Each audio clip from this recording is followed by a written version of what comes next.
Assalamualaikum warahmatullahi wabarakatuh. Nama saya Tika Agustina, NPM 1811060102 dari kelas E Prodi Pendidikan Biologi Universitas Islam Negeri Raden Intan Lampung. Analisis minggu efektif dalam kalender pendidikan. Kalender pendidikan merupakan bentuk pengaturan waktu untuk pembelajaran siswa selama 1 tahun pembelajaran. Yang mencangkup permulaan tahun belajar, minggu efektif belajar, waktu pembelajaran efektif, dan hari libur. Dari kalender pendidikan adalah untuk mendorong efektivitas dan efisiensi proses pembelajaran di sekolah, untuk menselaraskan antara ketentuan hari efektif dan hari libur sekolah. Khususnya bagi guru, kalender pendidikan digunakan sebagai pedoman dalam penyusunan program tahunan, program semester, silabus, dan RPP. Komponen-komponen di dalam kalender pendidikan yaitu yang pertama permulaan tahun pelajaran atau waktu dimulainya kegiatan pembelajaran pada awal tahun pelajaran. Yang kedua yaitu minggu efektif belajar atau jumlah minggu kegiatan pembelajaran pada setiap satuan pendidikan yaitu sekitar 34 sampai 38 minggu. Yang ketiga ada waktu pembelajaran efektif yaitu jumlah jam pembelajaran untuk seluruh mata pelajaran termasuk mulok, yaitu sekitar 32 sampai 36 jam pembelajaran. Keempat ada waktu libur.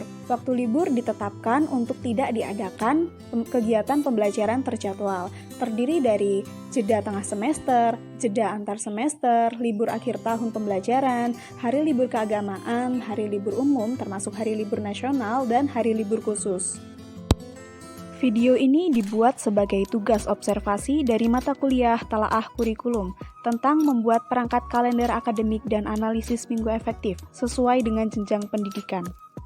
Adapun observasi yang saya lakukan bertepat di SMA Negeri 1 Sumberjo pada hari Senin 22 November 2020. Sebelumnya saya akan membacakan terlebih dahulu profil singkat SMA Negeri 1 Sumberjo.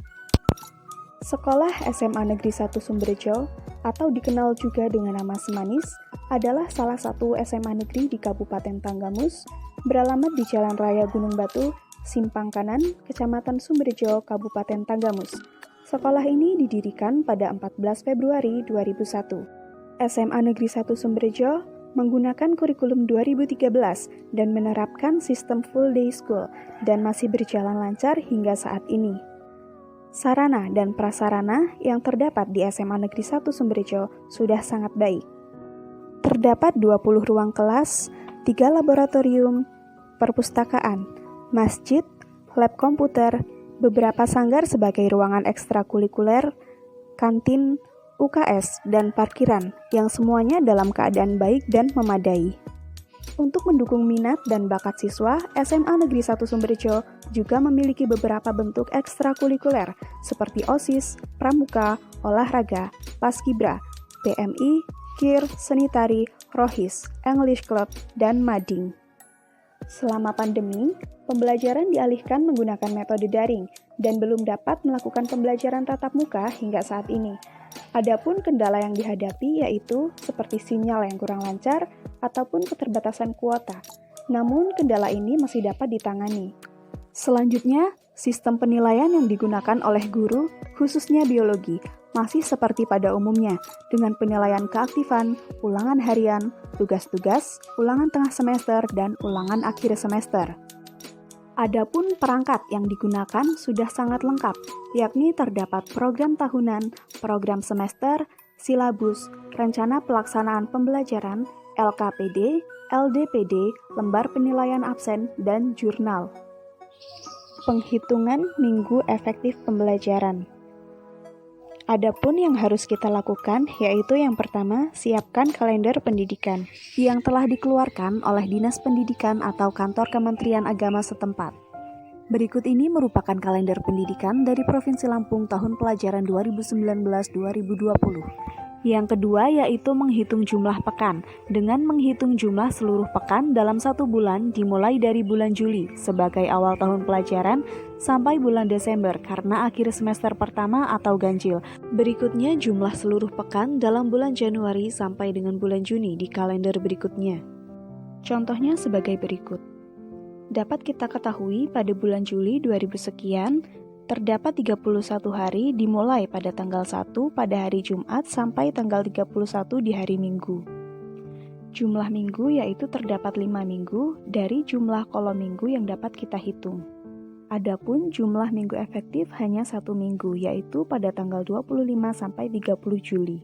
Sesuai yang ditandai bahwa tanda merah bata menjelaskan libur semester, jadi dari tanggal 1 sampai 16 masih merupakan libur semester. Warna hijau merupakan tanda awal kegiatan masuk sekolah, tanggal 18 sampai 20. Biasanya di sekolah negeri digunakan sebagai PPDB, untuk sekolah swasta biasanya digunakan sebagai hari pengkondisian kelas. Walaupun yang ditandai tanggal 19 sampai 20, pada praktiknya diperpanjang sampai tanggal 23, karena pekan tersebut digunakan untuk pengenalan siswa baru. Dengan itu dapat kita ketahui bahwa bulan Juli hanya memiliki 1 minggu efektif. Yang ketiga yaitu menentukan jumlah hari efektif. Dalam 1 bulan setidaknya terdiri dari 4 minggu atau 5 minggu. Dalam tiap minggu tersebut kadang tidak selamanya efektif, misal digunakan untuk kegiatan lain sehingga pembelajaran tidak kondusif. Contohnya yaitu pada proses perhitungan hari efektif di bulan Juli 2016 tadi, sesuai minggu efektif di bulan Juli, maka jumlah hari efektifnya adalah 6 hari, yaitu pada tanggal 25 sampai tanggal 30. Yang keempat yaitu merekapitulasi hari tidak efektif. Selanjutnya kita menghitung dan membuat rekapitulasi jumlah hari libur dan tanggal merah, serta ada kegiatan sekolah sehingga tidak masuk kelas, misalkan MOS atau pasca penilaian akhir semester. Yang kelima yaitu menghitung pekan tidak efektif. Caranya yaitu jika dalam 1 pekan itu terdapat 4 hari tidak masuk kelas, maka dianggap tidak efektif.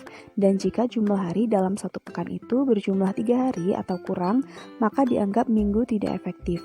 Hitunglah per pekan kemudian rekap per bulannya.